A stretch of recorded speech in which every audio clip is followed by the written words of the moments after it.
Quero convidar vocês para a leitura do texto que vai servir para a nossa meditação. O texto encontra-se no Novo Testamento. Primeira Epístola de Paulo aos Coríntios, 7º capítulo.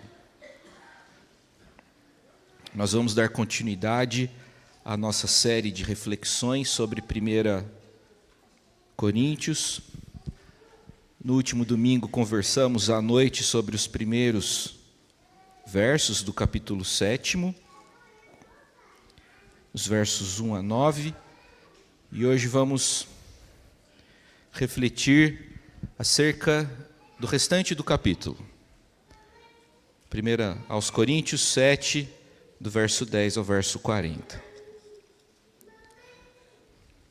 Ora, aos casados ordeno, não eu, mas o Senhor, que a mulher não se aparte do marido. Se, porém, ela vier a separar-se, que não se case ou que se reconcilie com seu marido, e que o marido não se aparte de sua mulher. Aos mais digo eu, não o Senhor. Se algum irmão tem mulher incrédula e esta consente em morar com ele, não a abandone. E a mulher que tem marido incrédulo e este consente em viver com ela, não deixe o marido. Porque o marido incrédulo é santificado no convívio da esposa, e a esposa incrédula é santificada no convívio do marido crente. De outra sorte, os vossos filhos seriam impuros, porém agora são santos. Mas, se o descrente quiser apartar-se, que se aparte. Em tais casos, não fica sujeito à servidão nem o irmão, nem a irmã. Deus vos tem chamado à paz. Pois, como sabes, ó mulher, se salvarás teu marido? Ou, como sabes, ó marido, se salvarás tua mulher? Ande cada um segundo o Senhor lhe tem distribuído, cada um conforme Deus o tem chamado. É assim que ordeno em todas as igrejas. Foi alguém chamado estando circunciso? Não desfaça a circuncisão. Foi alguém chamado estando incircunciso? Não se faça circuncidar. A circuncisão em si não é nada, a incircuncisão também nada é, mas o que vale é guardar as ordenanças de Deus. Cada um permaneça na vocação em que foi chamado. Foste chamado sendo escravo? Não te preocupes com isso, mas se ainda podes tornar-te livre, aproveita a oportunidade.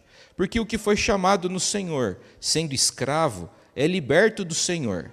Semelhantemente, o que foi chamado sendo livre é escravo de Cristo. Por preço fostes comprados, não vos torneis escravos de homens. Irmãos, cada um permaneça diante de Deus naquilo em que foi chamado. Com respeito às virgens, não tenho o mandamento do Senhor, porém dou minha opinião, como tendo recebido do Senhor a misericórdia de ser fiel. Considero, por causa da angustiosa situação presente, ser bom para o homem permanecer assim como está. Estás casado? Não procures separar-te. Estás livre de mulher? Não procures casamento. Mas, se te casares, com isto não pecas, e também se a virgem se casar, por isso não peca. Ainda assim, tais pessoas sofrerão angústia na carne, e eu quisera poupar-vos. Isto, porém, vos digo, irmãos, o tempo se abrevia. O que resta é que não só os casados sejam como se o não fossem, mas também os que choram como se não chorassem, e os que se alegram como se não se alegrassem, e os que compram como se nada possuíssem, e os que se utilizam do mundo como se dele não usassem, porque a aparência deste mundo passa. O que realmente eu quero é que estejais livres de preocupações. Quem não é casado cuida das coisas do Senhor, de como agradar ao Senhor. Mas o que se casou cuida das coisas do mundo, de como agradar à esposa. E assim está dividido. Também a mulher, tanto a viúva como a virgem, cuida das coisas do Senhor para ser santa. Assim no corpo como no espírito. A que se casou, porém, se preocupa com as coisas do mundo, de como agradar ao marido. Digo isto em favor dos vossos próprios interesses, não que eu pretenda enredar-vos, mas somente para o que é decoroso e vos facilite o consagrar-vos desimpedidamente ao Senhor. Entretanto, se alguém julga que trata sem decoro a sua filha, estando já a passar-lhe a flor da idade, e as circunstâncias o exigem, faça o que quiser. Não peca, que se casem.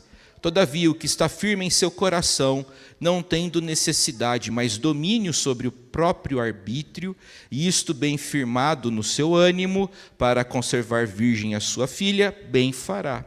E assim, quem casa sua filha virgem faz bem, quem não a casa faz melhor.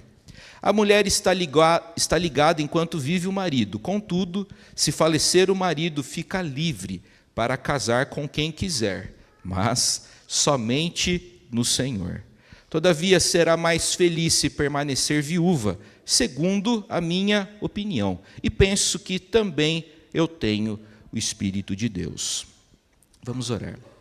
Senhor, obrigado pela Tua palavra, revelação especial do Senhor mesmo para nós.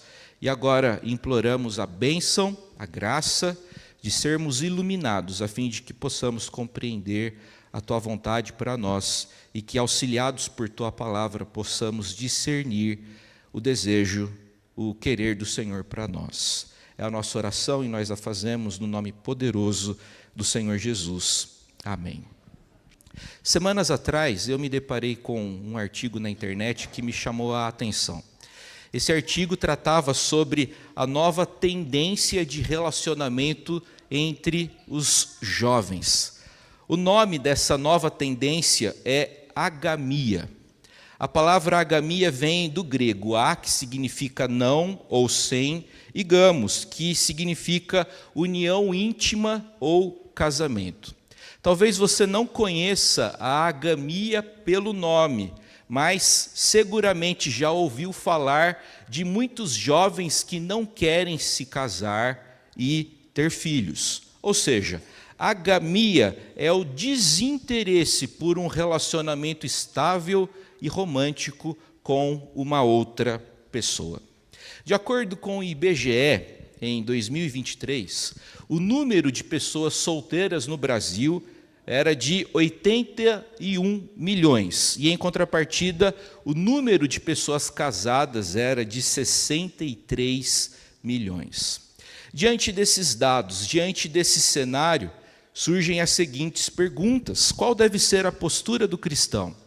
Como devemos aconselhar nossos jovens, nossos filhos, no que diz respeito aos relacionamentos? Devo me casar ou devo prosseguir solteiro? Devo me casar ou devo prosseguir viúvo? Devo me divorciar e entrar numa nova relação? Os coríntios tinham muitas dúvidas sobre a interface entre a fé em Cristo e o relacionamento conjugal. Nós também temos muitas dúvidas quanto a esse assunto. Por isso, é importante e necessário voltarmos nossa atenção para os ensinamentos claros da palavra de Deus acerca dessa matéria. Quando nós dedicamos nossa atenção para a primeira epístola de Paulo endereçada aos Coríntios, nós verificamos que, a partir do capítulo 7, uma nova sessão dentro da carta se inicia. Paulo começa a responder algumas perguntas que os coríntios haviam dirigido a ele por intermédio de uma carta. Hoje em dia, olha, eu não escrevi isso, eu vou me aventurar agora. Lá no Instagram tem aquele negocinho de perguntas e respostas, não tem? A pessoa faz uma pergunta e o outro responde. Bem, é mais ou menos isso que está acontecendo. Os coríntios dirigiram para Paulo algumas perguntas por intermédio de uma carta, e agora o apóstolo Paulo está respondendo a essas consultas feitas. Nessa carta, pediam-se esclarecimentos sobre vários aspectos da vida cristã. E Paulo respondeu de duas formas. Em primeiro lugar, Paulo compartilha com os coríntios os claros preceitos da palavra de Deus, como a gente encontra no verso 10. Aos casados ordeno, não eu, mas o Senhor. Então, Paulo não está compartilhando uma opinião, ele está compartilhando um preceito que vem da parte de Deus. Mas Paulo também responde a essas perguntas quando reconhece a inexistência de preceito anterior, ele aconselha. Veja lá o verso 12. Aos mais digo eu, não o Senhor. Paulo esclarece as tensões da comunidade de Corinto a partir do exemplo, a partir das ações e das palavras de nosso Senhor Jesus Cristo, que é a própria fonte de onde nasce a prática dos cristãos. Com essa abordagem apostólica, aprendemos que as comunidades não podem pretender respostas prontas e acabadas para novas situações que vão surgindo. Só se faz caminho caminhando. E só se constrói comunidade convivendo. Paulo ensina isso nesse trecho. Considerando o que foi exposto até aqui, gostaria de compartilhar com vocês as lições que nós podemos aprender com essa passagem tão curiosa. A primeira lição que aprendemos é a lição da indissociabilidade do casamento. Repito, o casamento é indissolúvel. Verso 10. Ora, aos casados ordeno, não eu. Essa não é a minha opinião. Mas quem ordena é o próprio Senhor, que a mulher não se separe do marido e que o marido não se aparte de sua mulher. Paulo escreveu, ordeno, não eu, mas o Senhor, por conta de já haver naqueles dias claro preceito bíblico acerca dessa matéria. No Antigo Testamento nós lemos que o Senhor odeia, que o Senhor detesta o repúdio. É o que a gente encontra em Malaquias no capítulo 2, verso 16. Ou seja, Deus é imutável. Aliás, o próprio profeta Malaquias aponta para esse fato de que o Senhor não muda, Ele é imutável, a sua vontade não é alterada. Ele que repudiava Ele que odiava o repúdio na antiga aliança, continua mantendo esse repúdio. Marido e mulher, portanto, têm em comum a tarefa de preservar o matrimônio. Se casou? Disse sim? Aguente firme. Honre os seus votos, não desanime, leve em frente, não pule fora dessa relação. Para o apóstolo Paulo, o casamento deve ser mantido até no caso de o descrente perseverar nessa situação. Vamos entender isso daqui mais e melhor. A igreja de Corinto era nova, tá? Então, as pessoas que se converteram ao evangelho não tinham anteriormente cônjuges crentes. Então, o caso em Corinto foi de uma pessoa se converte e o cônjuge não. A mulher se converteu, o marido não. E vice-versa, o marido se converteu e a mulher não. O apóstolo Paulo não está aqui dando orientações para crentes que desejaram se casar com pessoas não cristãs. Esse não é o caso que Paulo está tratando aqui, tá bom? O problema tratado é da pessoa que se casa e que vem a se converter depois do matrimônio. A igreja pergunta: devemos permanecer casados com cônjuges incrédulos? E Paulo responde: sim. Observe o verso 12. Aos mais digo eu, não o Senhor. Se algum irmão tem mulher incrédula e esta consente em morar com ele, não a abandone. E a mulher que tem marido incrédulo e este consente em viver com ela, não deixe o marido. Paulo escreve agora, digo eu, não o Senhor, pelo fato de a Escritura anteriormente não ter tratado dessa matéria, de alguém que se converte depois do matrimônio. Entretanto, a referência à sua própria opinião não sugere que suas palavras são espiritualmente inconfiáveis ou desprovidas de autoridade. Paulo está escrevendo sob a presidência, condução e iluminação do Espírito Santo de Deus.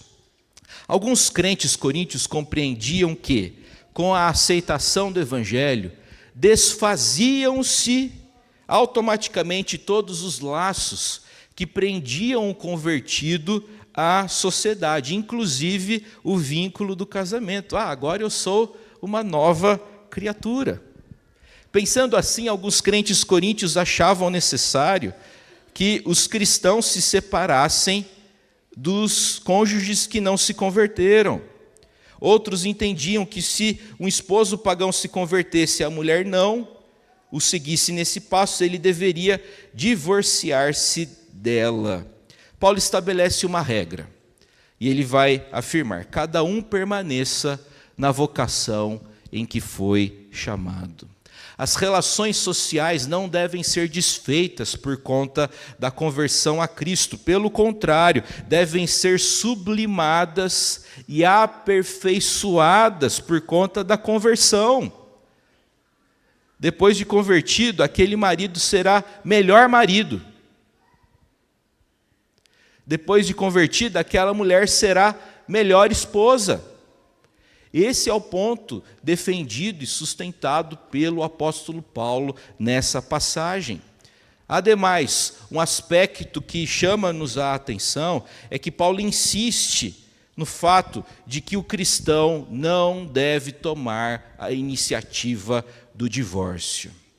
Em última análise, é o crente que santifica o incrédulo, não o incrédulo que corrompe o espiritualmente bom. Deu para entender? Não é o incrédulo que corrompe o crente. O apóstolo compreendia que a manutenção do casamento de um crente com um descrente era apropriada por conta de diversos motivos, a saber, em primeiro lugar, o cônjuge incrédulo é santificado pela união com o cristão, verso 14, porque o marido incrédulo é santificado no convívio da esposa.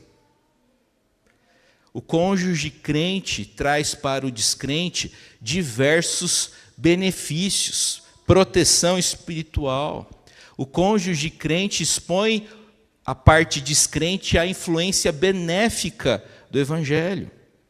Segundo motivo, os filhos que têm pelo menos um pai crente são santos. Esse é o ensinamento da palavra de Deus, verso 14.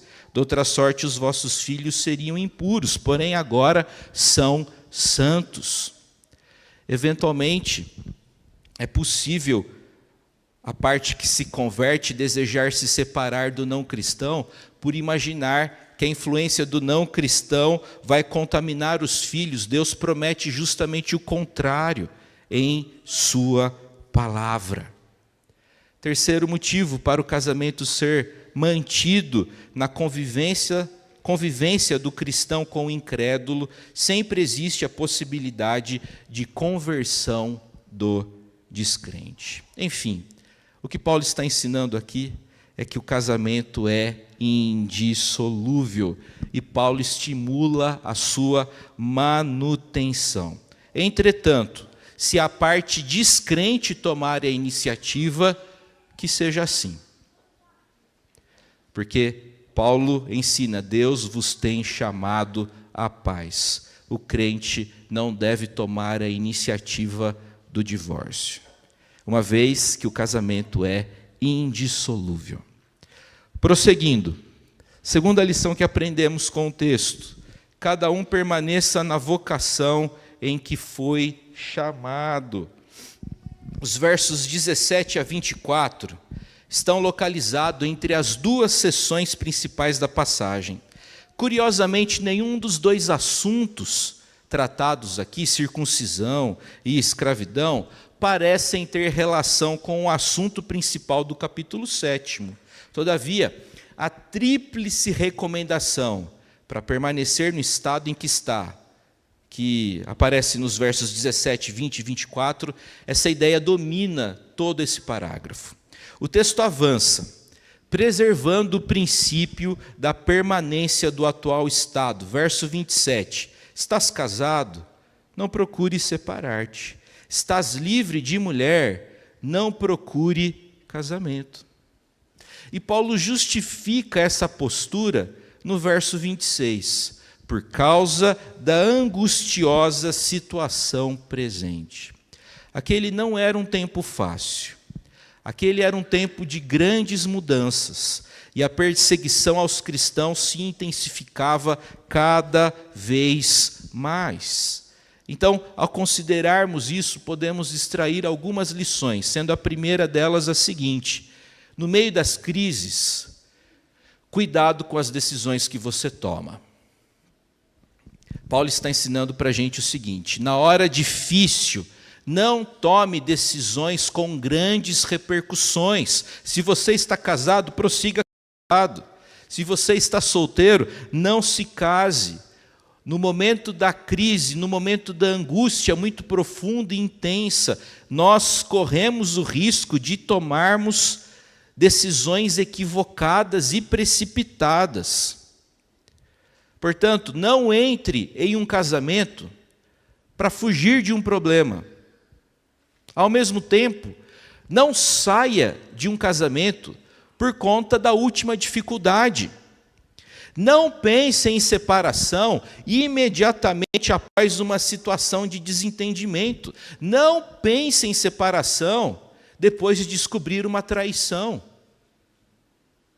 Calma. Calma.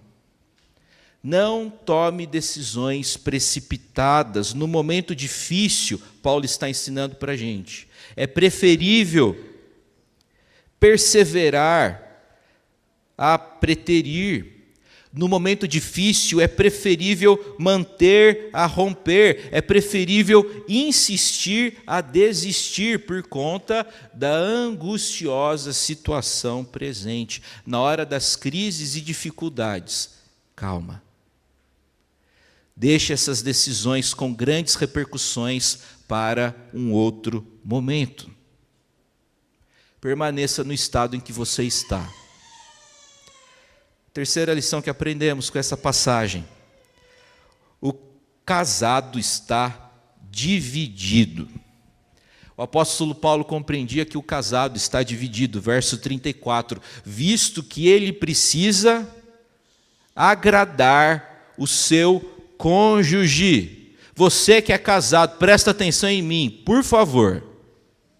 Você precisa agradar o seu marido.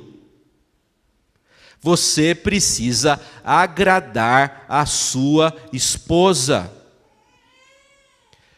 Muitas pessoas têm esquecido desse princípio da palavra de Deus. Não sou eu que estou falando, é a Escritura. Marido, você tem o dever, a responsabilidade de agradar a sua esposa. Se ela gosta de casa limpa, não deixa a chuteira no meio da sala. Como se eu jogasse futebol, né? Se a esposa gosta da louça limpa, ajuda ela. Esposa, mesma coisa. Se o seu marido gosta de pescar, deixa ele pescar. Agrada o marido. Infelizmente, hoje em dia, cada um quer viver em função de si mesmo e obrigar o outro a viver em função dela ou dele. A gente não vive para agradar o outro, a gente está vivendo para se agradar. E quando a gente faz isso, vai dar ruim. É o que a Escritura está ensinando para a gente. O que se casou, cuida das coisas do mundo, de como agradar a esposa e vice-versa. Eu quero lembrar os casados de que o que era natural na época do namoro e do noivado, com o tempo deve se tornar em algo intencional. Então, quando a gente namora, é bilhetinho, né? Joga até o perfume, até o desodorante Avanço, né? Você joga lá. Vocês entenderam a piada? Você joga lá o perfume, eu te amo, bom dia para você, é florzinha, é chocolate. Depois de 5 anos de casamento, nem presente no aniversário de casamento dá mais. Então, o que era o que era natural no namoro, com o tempo deve se tornar intencional. Ok? Vamos lá, prosseguindo. Todo casamento vira uma luta. A vida depois da lua de mel é radicalmente diferente da vida que a antecedeu. Todos nós somos confrontados com o fato de que, de algum modo, nosso casamento não é o que deveria ser. E ao longo do caminho da vida matrimonial, às vezes vamos precisar lidar com coisas devastadoras, que nós nunca antes imaginamos que iríamos precisar enfrentar. Com isso, chega um momento em que você precisa de algo mais sólido para manter a relação. Se você só tem romance, se você só tem amor, o relacionamento não continua. Porque em momentos difíceis a gente precisa de algo mais sólido, que é o compromisso firmado com Deus e com o outro. Então o casado está dividido, porque ele precisa agradar a esposa ou o esposo. E Paulo prossegue, agora tratando da situação do solteiro. O entendimento do apóstolo é que o solteiro estava, de certa forma, livre de preocupações. Verso 32. E que essa condição o habilitava a se consagrar de forma desimpedida ao Senhor. Eu quero compartilhar com vocês a informação de que o cristianismo primitivo assumiu uma posição muito positiva em relação à pessoa que permanecia solteira ou viúva. Sabe por quê? Diante das boas novas de Cristo e da esperança do reino futuro, o casamento deixou de ser um ídolo para os cristãos. Naquela época não havia ato mais radical do que viver sem gerar herdeiros. Ter filhos era a principal forma de um adulto encontrar sentido na vida, pois os filhos, pelo menos eles, se lembrariam dele. Os filhos também representavam certa segurança no futuro, pois cuidariam dos pais na velhice. Logo, os cristãos que permaneciam solteiros davam testemunho de que quem garante a vida não é a família, mas sim o próprio Deus. Infelizmente, parece que a igreja contemporânea perdeu a visão da excelência do permanecer solteiro, considerando esse estado como uma espécie de plano B para a vida. Já que não se casou, que fique solteiro. Às vezes a gente considera o indivíduo solteiro como menos pleno, menos crente, mas não é assim. O dom de permanecer solteiro não é a ausência de interesse pelo sexo oposto, não é desinteresse pelo casamento, pelo desejo de se casar, mas aptidão e discernimento relacionados à edificação de outras pessoas. Nem todo solteiro cristão queria ser solteiro, mas como não se casou, essa pessoa resolveu usar essa condição para melhor servir a Deus, em vez de se tornar uma pessoa chata e embrutecida. A pessoa não ficou ranzinza, ela não ficou amarga, de mal com a vida, dando patada em tudo e todos, mas ela resolveu usar essa condição para melhor servir a Deus e ao seu reino. E muitas vezes a gente serve a Deus e ao seu reino como? Assistindo um velho, no seu momento mais difícil, cuidando dos pais, cuidando de outras pessoas enfermas. É preciso recuperarmos o valor e a importância do permanecer solteiro. Avançando, o penúltimo e último assuntos tratados nessa consulta dos coríntios é respondido, esses temas são respondidos pelo apóstolo nos versos 36 a 40. Ele trata sobre a situação dos filhos e dos viúvos. Lembremos-nos de que naquela cultura patriarcal, o casamento da filha geralmente envolvia algum tipo de benefício ou dote entregues pela família do marido. Mais uma vez, Paulo deixa claro que o casamento não tem problema, ele é bom. E ele diz: quem casa sua filha virgem faz bem, quem não a casa faz melhor. O motivo de Paulo estimular a vida de solteiro já foi comentado anteriormente. Prossegue sendo o mesmo caso aqui. A angustiosa situação daquela época e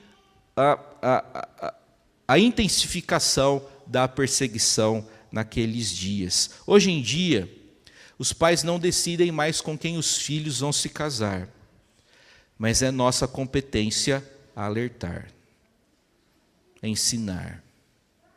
Minha filha, procure um menino crente. Meu filho, procure uma moça crente. Observe como essa moça trata os seus pais, porque a maneira como ela trata seus pais mostra muito de quem ela é, ou ele é. O pai crente deve ensinar seus filhos, aconselhar seus filhos. E Paulo avança. O último tema é a situação dos viúvos, versos 39 e 40. Nesses versos o apóstolo comenta a situação de quem perdeu o seu cônjuge. E ele ensina que o viúvo fica livre para se casar com quem quiser, mas somente no Senhor. O casamento é para a vida toda, não para a eternidade. É importante nós compreendermos isso. No casamento, homem e mulher se tornam uma só carne, não um só espírito. Se fôssemos um só espírito com o nosso cônjuge, a morte não poderia dissolver os laços conjugais. Então, após a morte, a pessoa está livre para se casar, mas a orientação apostólica é que seja no Senhor. Enfim, decisões sobre casar-se ou permanecer solteiro, casar ou permanecer viúvo, devem levar, sobretudo, a questão da glória de Deus e o cumprimento da missão que temos de pregar e exaltar o nome de Cristo e expandir seu reino até aos confins da terra. Eu queria encerrar essa reflexão fazendo algumas poucas aplicações. A primeira delas, leve o casamento a sério. Leve o casamento a sério.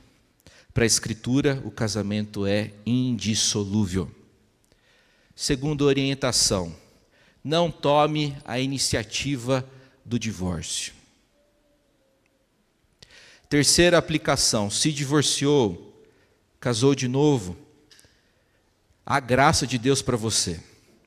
Você não é menos crente, você não é crente de segunda categoria, mas é importante que você assuma o erro cometido anteriormente e agora viva com uma nova disposição, assumindo os compromissos que a palavra de Deus impõe para nós.